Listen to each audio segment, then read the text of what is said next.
Sou o professor Felipe de Geografia e a nossa aula de urbanização é sobre conurbação, metrópole e megalópole.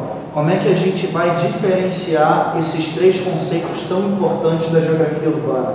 Primeiro, quando eu falo em processo de conurbação, eu estou falando em uma junção física de duas áreas urbanas. Isso é muito comum na cidade do Rio de Janeiro. Vou dar um exemplo. O cara que mora no chamado Grande Tijuca.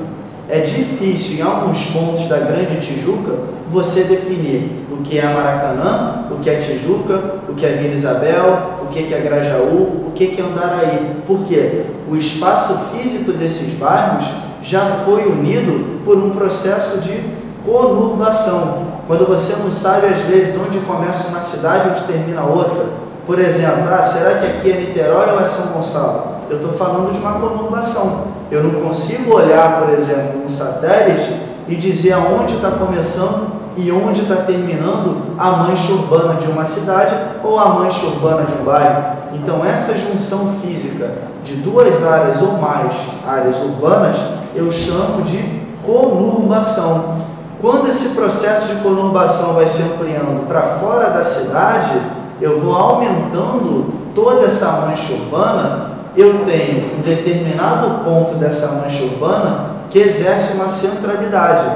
Esse ponto da mancha urbana conurbada que exerce uma centralidade, seja ela política, financeira, econômica, cultural, eu chamo de metrópole.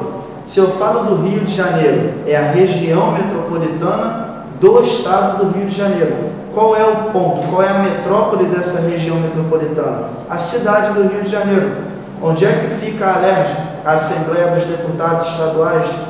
Rio de Janeiro. Onde é que fica o Palácio da Guanabara, sede do governo? Rio de Janeiro. Onde é que fica o Maracanã, os principais hospitais? Onde é que vão ser as Olimpíadas?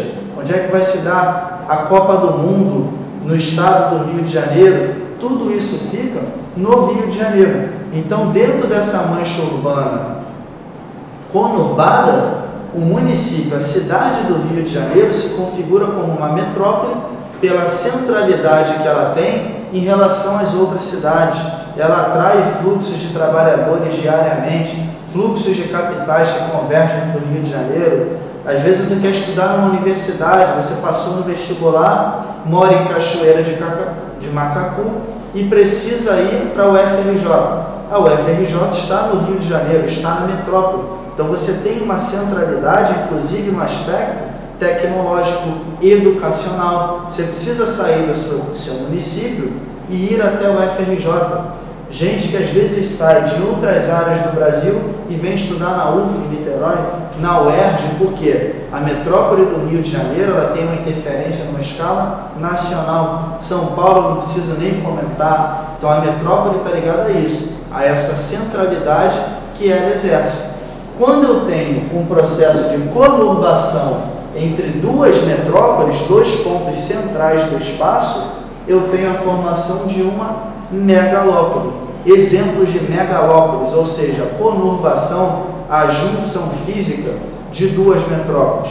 Eu posso falar na megalópole do Nordeste americano, Boswash, posso falar na Shipits, que é outra megalópole do Nordeste americano, Chicago e Pittsburgh. Posso falar da Sansan, na costa oeste americana, São Francisco e San Diego. Posso falar da megalópole Tóquio-Osaka. No Brasil, se projeta a formação de uma megalópole dentro do estado de São Paulo, região metropolitana de São Paulo, região metropolitana de Campinas, região metropolitana de Santos.